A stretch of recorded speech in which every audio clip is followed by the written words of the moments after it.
दोस्तों, क्या आप जानते हैं कि एयरप्लेन जैसी बड़ी व्हीकल को फैक्ट्री में कैसे बनाया जाता है? और क्या आपने कभी बहरी जहाज को बनते हुए देखा है? प्लस क्या आपको पता है कि हेलीकॉप्टर्स को फैक्ट्री में किस तरह मैन्युफैक्चर किया जाता है?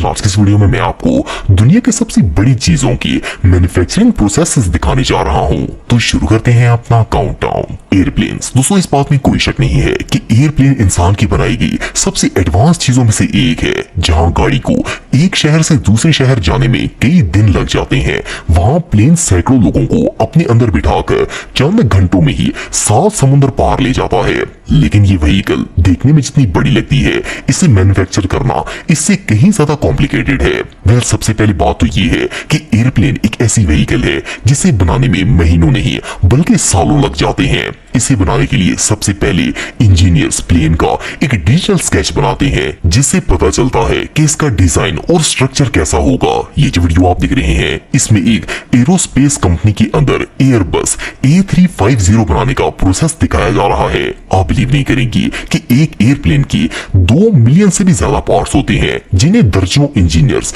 डिजाइनर्स और सैकड़ों वर्कर्स मिलकर जहाज की शेप देते हैं। अगर इसकी बॉडी की बात की जाए तो एयरप्लेन की आधी से ज्यादा बॉडी कार्बन फाइबर से बनाई जाती है, जैसे इसका स्ट्रक्चर, टेल, विंग्स और कॉकपिट वगैरह। ये मटेरियल एयरप्लेन को इंतहाई लाइट वेट बना देता है ताकि ये इजीली हवा में फ्लाई कर सके।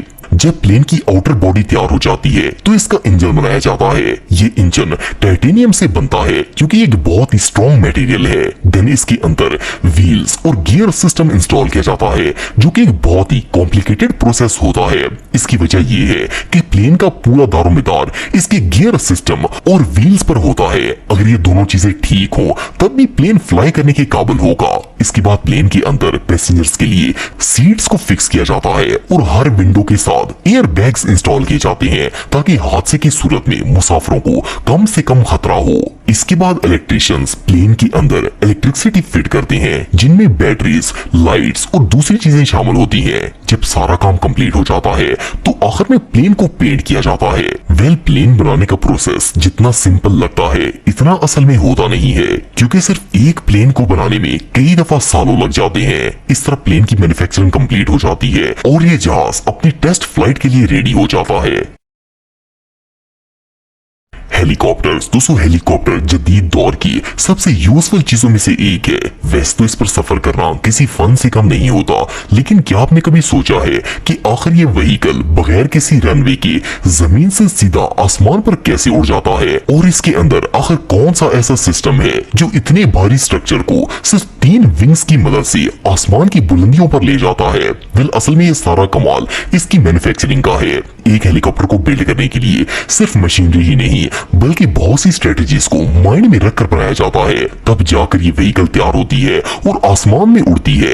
हेलीकॉप्टर बनाने के लिए जो स्टेप सबसे पहले लिया जाता है वो मटेरियल कलेक्शन का होता है। ये vehicle metal, fibre glass, carbon fibre और पॉलीमर जैसी स्ट्रॉन्ग मटेरियल से तैयार की जाती है। सिर्फ इतना ही नहीं बल्कि ये तमाम मटेरियल्स लाइट वेट भी होते हैं, जिसकी वजह से हेलीकॉप्टर ज्यादा भारी नहीं होता और हवा में इजीली उड़ जाता है। फर्स्ट ऑफ ऑल तो मेटल को स्पेशल शेप और साइज में कट किया जाता है और फिर इसकी वेल्डिंग करके हेलीकॉप्टर का बैलूनी स्ट्रक्चर तैयार किया जाता है। अगर हेलीकॉप्टर के ब्लेड की बात की जाए तो इन्हें फाइबर ग्लास और स्टील की मदद से मैन्युफैक्चर करते हैं ताकि ये ना सिर्फ स्ट्रॉन्ग हो बल्कि ड्यूरेबल भी हो। सिर्फ इतना ही नहीं बल्कि ये हेलीकॉप्टर के ब्लेड्स ही होते हैं जो इसे बगैर रनवे के हवा में उड़ाने में हेल्प करते हैं। इन ब्लेड्स को हेलीकॉप्टर के ऊपर एक मखसूस पोजीशन में सेट किया जाता है, जिससे हेलीकॉप्टर हवा में स्टेबल रहता है।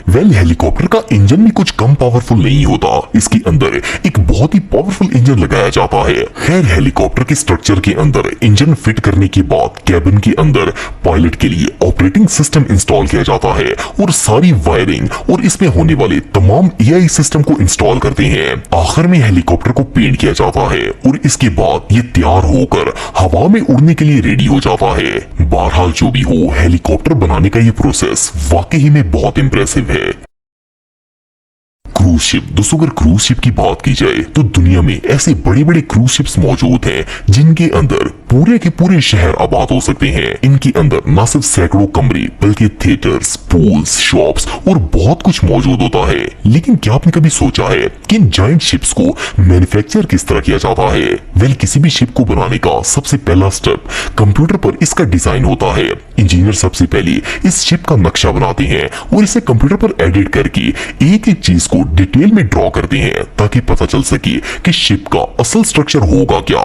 इसके बाद स्टील की बड़ी बड़ी प्लेट्स तैयार की जाती हैं और इनके ऊपर एक मैसिव पावर प्लांट तैयार किया जाता है। इंजीनियर सबसे पहले इस पावर प्लांट की मदद से शिप का पूरा ऑपरेटिंग सिस्टम बनाते हैं और इसके अंदर मोटर्स, इंजन्स और इस तरह की दूसरी चीजें फिक्स की जाती हैं। मजे की बात यह है कि इस शिप के अंदर फिल्टर्स भी लगाए जाते हैं जो कि समुद्र के पानी को पीने के काबिल बनाते हैं।